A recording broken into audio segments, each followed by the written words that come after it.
শেষ মুহূর্তে স্বজনদের সাথে ঈদ করতে রাজধানী ছাড়ছেন ঘরমুখ মানুষ। ঢাকা টাঙ্গাইল ও ঢাকা ময়মনসিংহ মহাসড়কে গাড়ির চাপ বাড়ায় সৃষ্টি হয়েছে যানজটের।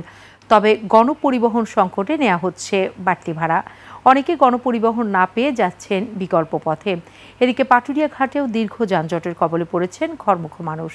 প্রতিনিধিদের তথ্যচিত্রে ডেস্ক রিপোর্ট। এখন যে কোনো ব্র্যান্ডের পুরাতন এসি বদলে নতুন ওয়ালটন এসিতে উপভোগ করুন 25% ছাড়। আপনজনদের সাথে ঈদের আনন্দ ভাগাভাগি করতে ঈদের আগের দিনও ঘরমুখ মানুষ অপেক্ষা গাড়ির জন্য।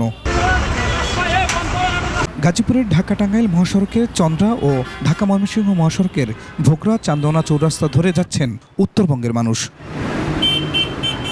ঢাকা টাঙ্গাইল সড়কের কোনাবাড়ি থেকে খারাজোড়া পর্যন্ত তীব্র যানজটে পড়তে হচ্ছে যাত্রীদের।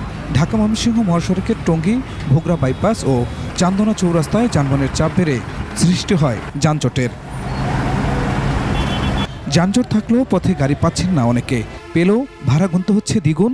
অনেকে গাড়ি না পেয়ে জীবনের ঝুঁকি নিয়ে যাচ্ছেন খোলা গাড়িতে। ভাড়া বেশি গাড়িও পাওয়া যায় না। সিরাজগঞ্জ নলকা নামবো, গাড়ি ভাড়া 900-1000 টাকা হয়। আগে 500 টাকা ছিল, এখন একটু বেশি।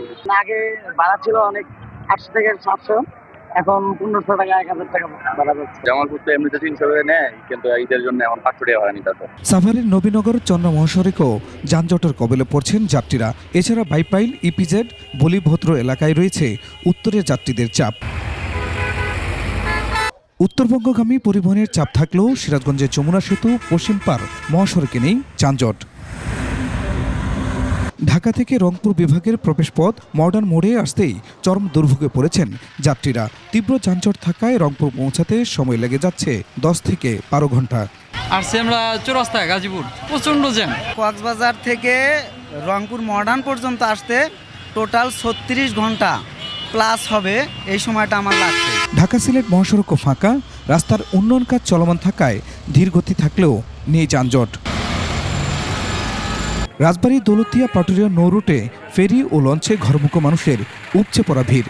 তবে ফেরি ও লঞ্চ বেশি থাকায় নির্বিঘ্ন দক্ষিণ পশ্চিমাঞ্চলের 21 জেলার মানুষের যাত্রা। রাস্তায় কোনো ঝামেলা নাই, হালকা একটু ভাড়া বেশি লাগছে। ভালোভাবে আসতে পারছি, ভালোভাবে উদযাপন করতে পারবো, খুব আনন্দ লাগতেছে। রাস্তায় কোনো যানজট নাই, আমরা সুস্থভাবে আসতে পারছি। তবে ঘরমুখ যাত্রী ও যানবাহনের চাপে দীর্ঘ যানজটের সৃষ্টি হয়েছে মানিকগঞ্জের পাটুরিয়া ঘাটে। পাটুরিয়া ঘাট হতে প্রায় 3 কিলোমিটার পর্যন্ত দীর্ঘ যানজটে দুর্ভোগে যাত্রীরা। সড়কে শৃঙ্খলা ফেরাতে কাজ করছে আইনশৃঙ্খলা রক্ষা বাহিনী। Khurshid Alam, desk report, 21 television.